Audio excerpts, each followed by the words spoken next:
Hello everyone and welcome back to the Great Book of Grudges. My name is Nathan and yeah, surprise surprise, we're getting weekly news on Warhammer the Old World. So this time it's going to focus around movement phase, and I imagine it's going to be very similar to that of old school Warhammer Fantasy, or at least very close to identical. But for those of you who are not really well versed with Warhammer Fantasy, maybe you come from Age of Sigmar, maybe you come from Total War, this might be good for you to know. So yeah, let's chat about formations. I'm actually quite excited about this one. So let's start off with the first section, formation. All units in the game must adopt a formation, which will dictate how they act in battle, including moving and fighting. Most units can only adopt one close order, though some can also choose options such as skirmish or open order, and for Bretonnian Knights the mighty lance formation. Okay, first thing important to note here is that so far so good. It looks like old school Warhammer Fantasy, which is obviously quite important. We want it to feel like Warhammer Fantasy even though it's a new game. And we get a little example here, which is actually kind of curious, mostly because of the skirmishing units. Normally they're actually still in a sort of formation, just with one extra spacing between them. So if you look at open order and close order, it would be, instead of a rank of 5, you'd see like 1 space, 2 space, 3, all the way. But I guess this is also due to the skirmish formation just moving forward. We'll get a little bit more info, I guess, as we progress. Still, cool. Nice to see the lance formation back too. It's very important. I mean, we'd known it's been back for a while, but the problem is, unless specifically confirmed, we could think that it was just going to be a style shot, because Games Workshop do those. Okay, we have a little bit more info here. Close order units are arrayed in base-to-base contact, facing the same direction in order to fight in ranks. Where possible, there must be the same number of models in each rank, with more models in the rank than the file, which sometimes means leaving spaces in the bank rank if necessary. Again, as usual, they move and fight as a single entity, walking, wheeling, charging, and exposing their flanks and rears.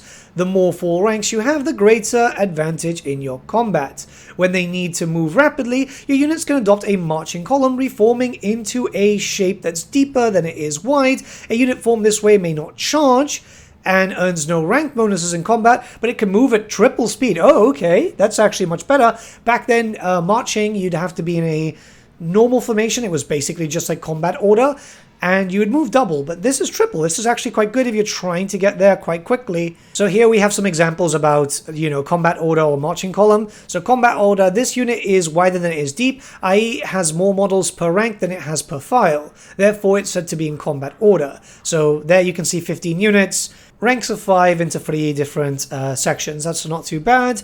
And then we've got marching column. This unit is deeper than it is wide, i.e. has more models per file than it has per rank. Therefore, this unit is said to be in marching column. What's going to be quite interesting here is obviously due to the change of columns when it comes to marching on just standard movement. That means that, one, you're going to need a lot more different types of movement trays. That's going to be quite important.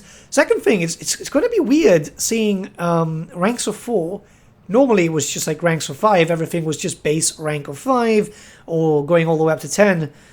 Yeah, I mean, it's going to be quite interesting here, It's different, but it still kind of feels familiar. I mean, we're going to have to wait and see till we see the full rules. Thankfully, we're going to be getting this on a weekly basis, so yeah, only time will tell. And now we get to learn about the skirmishes. So units with the skirmish special rule do not need to rank up at all, so long as each model is within an inch of at least one of its comrades.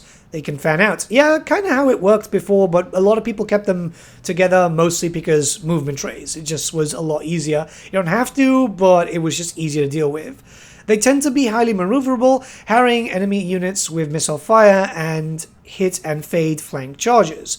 Open order units still fight in ranks, meanwhile, but they're faster, more agile, and hard and handle tough terrain better. Okay, again, similar, actually more or less identical. So that's actually going to be quite good for those who played, for example, Lizardmen, who used Chameleon Skinks and so on. Basically anything that has the skirmish special rule, which there were a fair amount of troops with that.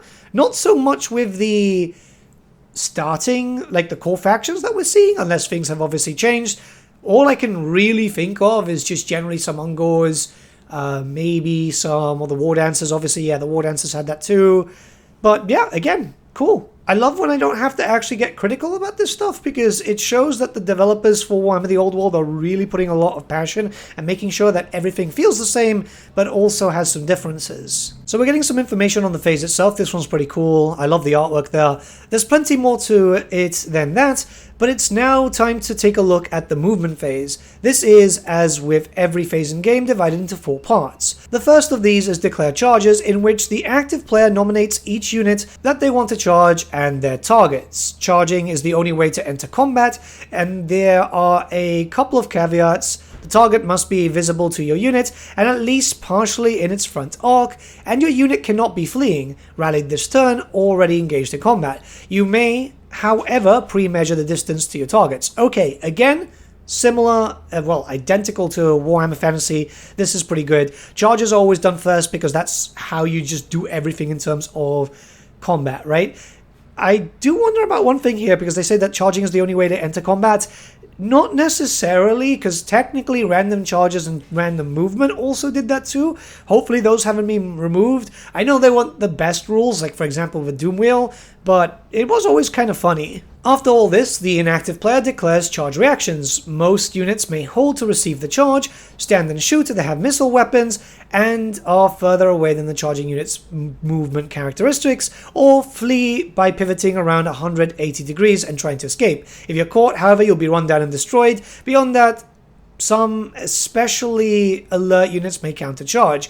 Okay, so holding, usual thing. Stand and shoot, very much the same. Flee, again, cool. Countercharging was a thing, I think, in like earlier editions, but it wasn't really used much in 8th. Again, very, very happy about this. Fleeing, I hope, isn't too exploitable, because we did have that really bad fast cavalry exploit there for 8th edition, where you could just feint charge a lot. It was horrible. The second step is to actually make your charge moves. To establish the range of the charge, units roll 2 dice, and then pick the highest score from the 2 and add it to their movement characteristic. This means a unit of skeletal warriors has a charge range between 5 and 10 inches. Okay, that means that they've got a base of 4. But Bretonnian Knights are rather more dangerous. Their Swift Stride special rule allows an extra d6 to every charge that they make. That's actually quite good. Swift Stride is back. That means that cavalry is going to be quite good, depending on the camp that actually has access to that. I'm quite happy for this. Everything's still sounding very familiar. If you're in range accounting for wheeling, move the charging unit into base contact with its target, bringing the maximum number of models from both sides into combat. If you whiff the roll, however, the charge has failed. The unit must move the full distance roll towards its target, but your warriors haven't got the impetus to complete the charge, and they're now ripe to be hit back next turn. I wonder if that will also come into effect for counter charges, because I've not really seen anything there. I guess they're keeping some rules hidden away until the eventual release of the book. Okay, a little bit more information here. The third step accounts for compulsory moves. This is mostly to accommodate fleeing units that failed to rally during the last strategy phase, but it also includes other rarer moves such as the random movement for Night Goblins. Yeah, Fanatics, okay, that's awesome. It's nice to hear that they're going to be a thing. Or Stone Trolls who have failed the stupidity test. I have a love-hate relationship with stupidity tests. I'll tell you very honestly, I've played hundreds and hundreds of games of Warhammer Fantasy, and I've just never been able to make, like, literally ever been able to make Rat Ogres work. So, I hate stupidity tests so badly. But, finally, the fourth step covers the remaining moves, regular maneuvers that don't result in combat. Again, awesome. Okay, now we're on to the last few sections, so we've got the mechanics of movement. As you'd expect from a game of multi-model units acting in concert, movement in Warhammer the Old World is fairly involved. In general, units may move or march performing maneuvers on the way. In this first case, they move up to their movement characteristic and may then shoot later in the turn. In the latter case, they may double their pace, but they sacrifice the ability to perform any maneuver more complex than a wheel, and their ability to shoot this turn for speed. Before anything, I do wonder if the old rule, move and shoot, is coming back, mostly because some characters and some black powder weapons and so on, you could move them but you couldn't fire, even if you could with everyone else. Sometimes you had like negative effects, which we're going to get into the shooting phase. We're going to be hearing about this next week. But yeah, this is going to be quite interesting. And here we have an example of wheeling. So let's read the description. Wheeling is the best way of making an alteration to the direction a unit is facing while still being able to advance. To wheel, the leading edge of the unit moves forward, pivoting round one of its front corners. So yeah, this is something that a lot of people kind of failed with in Warhammer Fantasy. It seems to be explained fairly well with this description. It just becomes a bit of a problem, but as you can see here, right, the knights get closer to the wall, get forward, then move a little bit, and then again. It can be a little complicated, I know, but you'll get used to it as time progresses. This is a cav unit too, I think. So we got a little bit more information here. While moving, a unit may wheel, in which the unit pivots from one of the front corners of its leading edge, measuring the distance from the outside of the model. You may also turn all a unit's models through a 90 or 180 degrees, spending a quarter of your movement for each 90 degrees. That's not bad, actually, yeah. Because I remember back then you used to, it was the musician you used to use for that?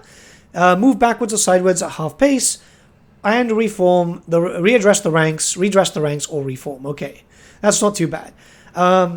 Yeah, everything seems like Warhammer Fantasy. Again, I know some people might be saying, well, that's the point. It's more of the case of when they announced this new title, a lot of people did get worried, myself included, that it wasn't really going to feel like Warhammer Fantasy, but so far so good. I'm actually very, very impressed. We also know that we are getting shooting next week, which is going to be absolutely awesome, because that means we've got strategy, movement, we're going to get shooting, then the week after I imagine is going to be close combat. Yeah, so far so good. Yeah, I'm super happy. Wow, you guys haven't been hearing me in a happy way for a while, so this is a nice change of pace. Weekly updates too. I'm absolutely over the moon. Let's hope that it won't be too long until we get to see some stuff revolving around the Tomb Kings too, because we've seen a bunch of Bretonnians lately. I would love to see new Tomb King units too. But yeah, I mean, there is usually a reveal in November, right? So yeah, well, I guess we'll have to wait and see. But until then, guys, the description is going to have the article linked, and let me know what you guys think in the comments below. Let's have a bit of discussion. Sorry if I sound a bit all over the place. I just wasn't expecting an article today, so yeah, brain fried.